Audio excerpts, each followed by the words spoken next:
नमस्कार, स्वागत है आपका आपके अपने चैनल उज्ज्वल जीके में और मैं हूं सीमा तेजस। आज हम पढ़ने जा रहे हैं ब्रिटिश शासन का भारतीय अर्थव्यवस्था पर प्रभाव। तो महत्वपूर्ण 43 क्वेश्चन हम देखेंगे। सभी प्रश्न जो हैं किसी न किसी परीक्षा में पूछे गए प्रश्न हैं। तो चलिए पढ़ना शुरू करते हैं। किस साहित्यकार ने धन की निकासी के सिद्धांत का उल्लेख किया? तो किसने धन की निकासी के सिद्धांत का उल्लेख किया है? भारतेंदु हरिश्चंद्र ने। सूती कपड़ा तैयार करने का सबसे पहला आधुनिक कारखाना किसने स्थापित किया? कावसजी नानाजी डाबर ने सूती कपड़ा तैयार करने का सबसे पहला आधुनिक कारखाना स्थापित किया। और जो भारतेंदु हरिश्चंद्र जी हैं, इन्होंने ये ऐसे साहित्यकार हैं जिन्होंने धन की निकासी के सिद्धांत का उल्लेख किया। नेक्स्ट है, ब्रिटिश शासन में भारत का 19वीं शताब्दी में निरुद्योगीकरण हुआ। इस मत को किसने पूर्णतः अस्वीकार किया है? आपके डेविड मॉरिस जो हैं, इन्होंने पूर्णतः अस्वीकार किया है। बाकी जो थॉर्चर हैं और आरसी दत्त हैं, ये दोनों मानते हैं कि ब्रिटिश शासन में भारत का 19वीं शताब्दी में निरुद्योगीकरण हुआ। 19वीं सदी में भारत में ब्रिटिश पूंजी का सर्वाधिक निवेश किस क्षेत्र में हुआ? सार्वजनिक ऋण के क्षेत्र में। ब्रिटिश पूंजी का सर्वाधिक निवेश जो है सार्वजनिक ऋण के रूप में हुआ।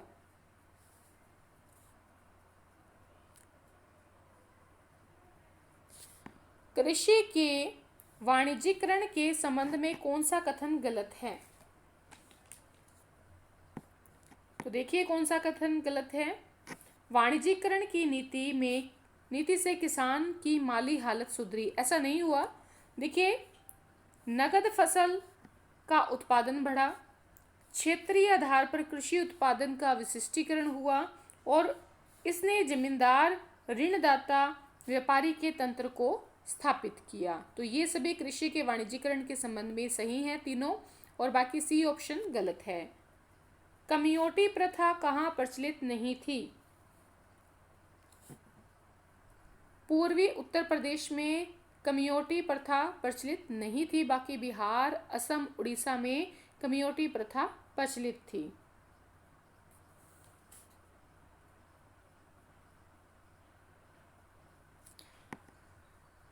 एक सेकेंड।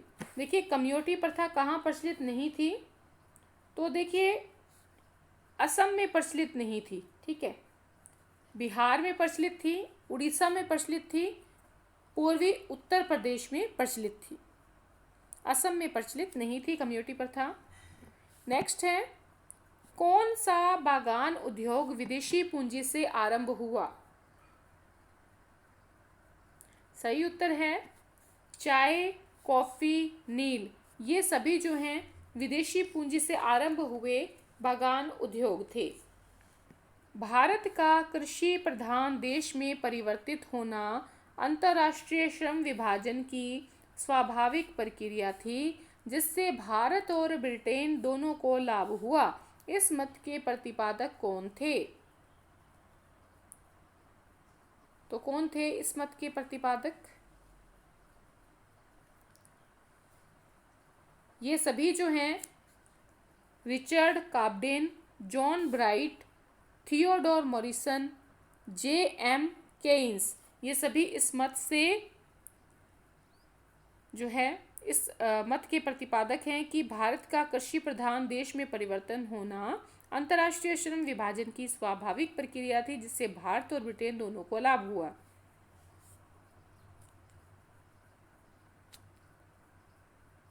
नेक्स्ट है 9वां प्रश्न, निम्नलिखित में से किस मत के द्वारा धन की निकासी भारत से हुई? इन सभी से।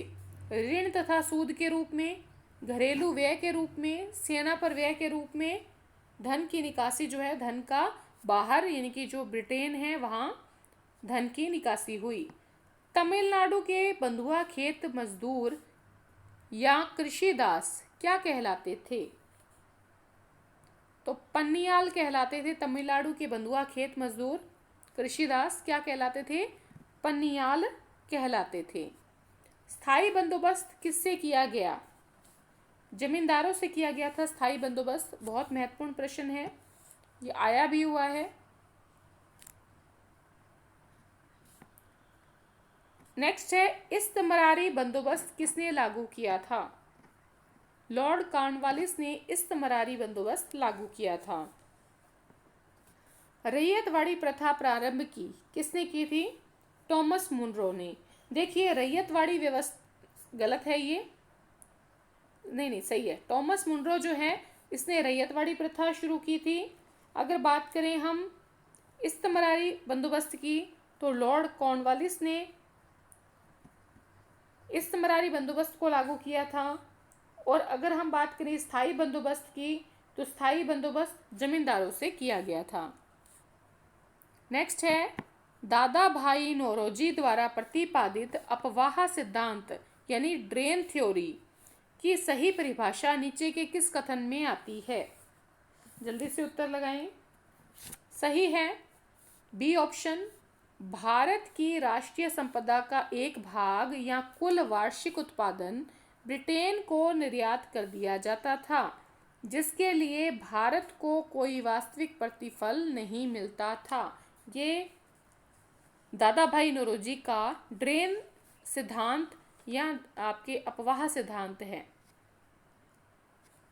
कि जो भारत की राष्ट्रीय संपदा का एक भाग था या कुल जितना वार्षिक उत्पादन होता था वो ब्रिटेन को निर्यात कर दिया जाता था, भेज दिया जाता था, जिसके लिए भारत को अगर वास्तविक रूप से देखें तो कोई फायदा नहीं मिलता था। अंग्रेजों ने रैयतवाड़ी बंदोबस्त कहाँ लागू किया था? रैयतवाड़ी बंदोबस्त लागू किया था मद्रास और बंबई रेजिडेंसी में। ठीक है, और इसको लागू किसने किया था? मतलब प्रारंभ किया किसने किया था रैयतवाड़ी व्यवस्था को? टॉमस मुनरो ने। अंग्रेजों के शासनकाल में भारत के आर्थिक दोहन के सिद्धांत को किसने प्रतिपादित किया? दादा भाई नौरोजी ने। अंग्रेजों के शासनकाल में भारत के आर्थिक दोहन के सिद्धांत को दादा भाई नौरोजी ने प्रतिपादित किया था। 7वां प्रश्न है हमारे सामने, कौन दादा भाई नौरोजी के उत्सारण सिद्धांत यानी कि ड्रेन थ्योरी में विश्वास नहीं करता था? सर सैयद अहमद खां विश्वास नहीं करते थे, बाकी बाल गंगाधर तिलक, एम.जी. रानाडे, आर.सी. दत्त ये दादा भाई नौरोजी के उत्सारण सिद्धांत में विश्वास करते थे। ब्रिटिश शासन के दौरान भारत में उद्योगों का कोई स्वतंत्र विकास नहीं हुआ, इसका कारण क्या था? इसका कारण था भारी उद्योगों का अभाव। जो भारी उद्योग थे उनका अभाव, जिसकी वजह से ब्रिटिश शासन के दौरान भारत में उद्योगों का कोई स्वतंत्र विकास नहीं हुआ। नेक्स्ट है 19वां प्रश्न, शब्द इंपीरियल प्रेफरेंस का प्रयोग किया जाता था, किसमें किया जाता था? उत्तर लगाएं। शब्द इंपीरियल प्रेफरेंस का प्रयोग किया जाता था भारत में ब्रिटिश आयातों पर दी गई विशेष रियायतों के लिए इंपीरियल प्रेफरेंस का प्रयोग किया जाता था।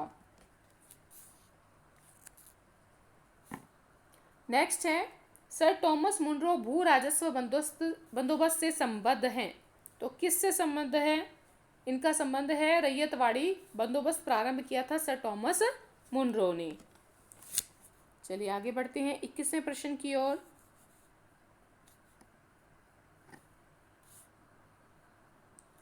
चिरस्थायी बंदोबस्त 1793 के अंतर्गत जमींदारों से अपेक्षा की गई थी कि वे खेतीहरों को पट्टा जारी करेंगे। अनेक जमींदारों ने पट्टा जारी नहीं किया, इसका कारण क्या था? उत्तर लगाएं। इसका कारण था जमींदारों के ऊपर कोई सरकारी नियंत्रण नहीं था। ठीक है, चिरस्थायी बंदोबस्त 1793 के अंतर्गत जमींदारों से अपेक्षा की गई थी कि वे खेतिहरों को पट्टा जारी करेंगे, लेकिन ऐसा नहीं किया क्योंकि जमींदारों के ऊपर कोई भी सरकारी नियंत्रण नहीं था। नेक्स्ट देखते हैं, अगले प्रश्न की ओर चलते हैं। किसके प्रशासन काल में स्थायी बंदोबस्त प्रारंभ किया गया था? तो किसके प्रशासन में किया गया था स्थायी बंदोबस्त प्रारंभ? लॉर्ड कॉर्नवालिस के समय। Poverty and the un British rule in India नामक पुस्तक किसने लिखी? Poverty and the un British rule in India नामक पुस्तक किसने लिखी? तो लिखी थी दादा भाई नौरोजी ने। नेक्स्ट है, किसने यह विचार किया कि भारत में ब्रिटिश आर्थिक नीति घिनौनी है? किसका विचार था? तो कार्ल मार्क्स का विचार था कि भारत में ब्रिटिश आर्थिक नीति घिनौनी है। पंजाब में कृषि आंदोलन आयोजित करने के लिए लाला लाजपत राय को किस वर्ष निर्वासित करके मांडले भेजा गया था?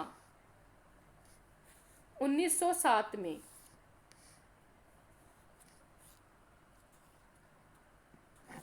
नेक्स्ट है, निम्न में से किसने निकास के सिद्धांत का प्रतिपादन किया? दादा भाई नौरोजी ने। ब्रिटिश शासन के समय अर्थव्यवस्था को खोखला करने यानी कि इकोनॉमिक ड्रोन के सिद्धांत के बारे में पुस्तक लिखी है दादा भाई नौरोजी ने। मद्रास के रैयतवाड़ी बंदोबस्त से कौन संबंधित रहा था? मद्रास के रैयतवाड़ी बंदोबस्त से कौन संबंधित था? मुनरो संबंधित था। बिहार में परमानेंट सेटलमेंट लागू करने का कारण क्या था? बिहार में परमानेंट सेटलमेंट लागू करने का कारण था जमींदारों के लिए जमीन पर वंश परंपरागत अधिकारों को स्वेच्छा से हस्तांतरित करने का अधिकार। बिहार में परमानेंट सेटलमेंट लागू करने का कारण क्या था? कि जमींदारों के लिए जमीन पर वंश परंपरागत अधिकार को स्वेच्छा से हस्तांतरित करने का अधिकार। दादा भाई नौरोजी के अनुसार स्वराज का अर्थ क्या है? स्वराज का अर्थ है स्वशासन, स्वयं के द्वारा किया गया शासन। लॉर्ड कॉर्नवालिस का स्थायी बंदोबस्त लागू किया गया। कब किया लॉर्ड कॉर्नवालिस ने स्थायी बंदोबस्त लागू? सन 1793 ईस्वी में। नेक्स्ट है, 1793 में लॉर्ड कॉर्नवालिस की भू व्यवस्था प्रणाली लागू होने के बाद कानूनी विवादों की प्रवृत्ति में बढ़ोतरी देखी गई। निम्नलिखित प्रावधानों में से किस एक को सामान्यतः इसके कारक के रूप में जोड़कर देखा जाता है? तो डी ऑप्शन सही है।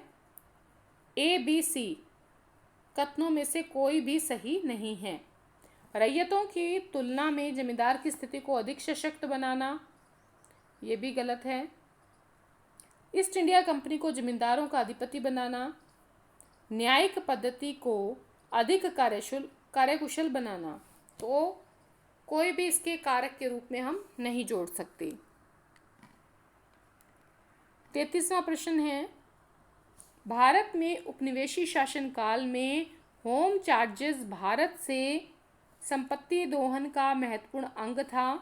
निम्नलिखित में से कौन सी निधि या निधियां होम चार्जेस की संघटक थीं?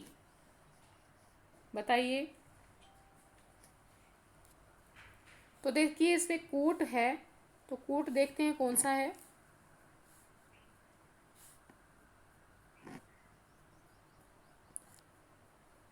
सही उत्तर लगाएं। तो इसमें है केवल 1 और 2, यानी लंदन में इंडिया ऑफिस के भरण पोषण के लिए प्रयोग में लाई जाने वाली निधि, भारत में कार्यरत अंग्रेज कर्मचारियों के वेतन तथा पेंशन देने में प्रयोग में लाई जाने वाली निधि। ठीक है, इनको क्या कहते थे? होम चार्जेस कहते थे। तो ये भारत से संपत्ति दोहन का महत्वपूर्ण अंग था। एक तो जो कर्मचारी हैं, जो अंग्रेज हैं, उनको तनख्वाह देनी, पेंशन देनी, और दूसरी जो इंडिया ऑफिस है लंदन में, उसके लिए प्रयोग में लाई जाने वाली निधि। इस रूप में क्या हो रहा था, संपत्ति का दोहन हो रहा था भारत से बाहर। नेक्स्ट है, दादा भाई नौरोजी की भारतीय राष्ट्रीय आंदोलन को सर्वाधिक प्रभावी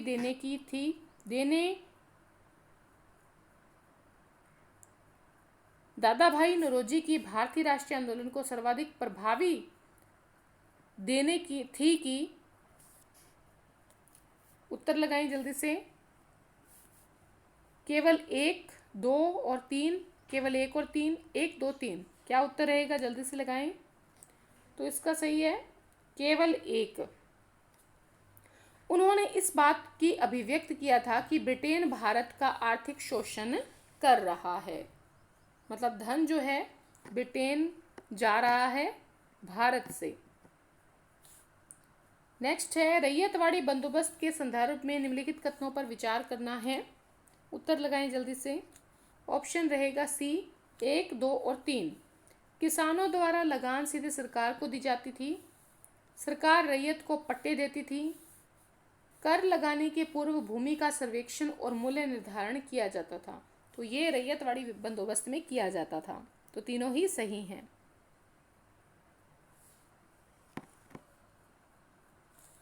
नेक्स्ट है, ब्रिटिश व्यवस्था में रैयतवाड़ी भू राजस्व संग्रह प्रचलित था। कौन सा प्रचलित था, किस जगह प्रचलित था रैयतवाड़ी भू राजस्व संग्रह? दक्षिण भारत में। किस गवर्नर जनरल ने भारत में स्थायी भू राजस्व व्यवस्था स्थापित की थी? तो स्थायी भू राजस्व व्यवस्था स्थापित करने वाले गवर्नर जनरल थे लॉर्ड कॉर्नवालिस।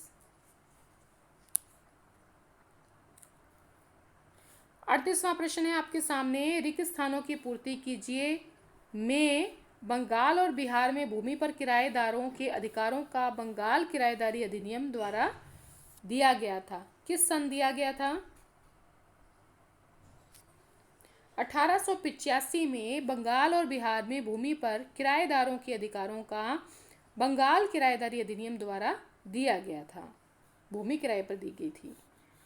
नेक्स्ट है, कौन भारत में उपनिवेशवाद का या के आर्थिक आलोचक थे? कौन कौन थे? दादा भाई नौरोजी, जी सुब्रमण्यम अय्यर, आर.सी. दत्त। ये तीनों ही आलोचक थे भारत में उपनिवेशवाद के। सर थॉमस मुनरो किन वर्षों में मद्रास के गवर्नर रहे? 1820 से 1827 तक।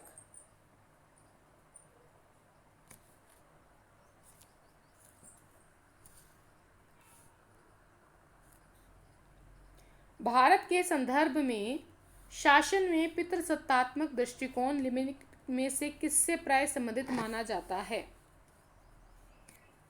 थॉमस मुनरो से। भारत के संदर्भ में शासन में पितृसत्तात्मक दृष्टिकोण थॉमस मुनरो से संबंधित माना जाता है। 42 है, अभिकथन ए है और उसका दूसरा कथन आर है। ब्रिटिश काल में सामान्यतः भारत का व्यापार संतुलन अनुकूल था। कथन दूसरा है, धन की निकासी का स्वरूप अति अप्रतिफलित निर्यात था। बताइए क्या उत्तर रहेगा? कथन और कारण दोनों सही हैं। आर ए की सही व्याख्या है। ब्रिटिश काल में सामान्यतः भारत का व्यापार संतुलन अनुकूल था।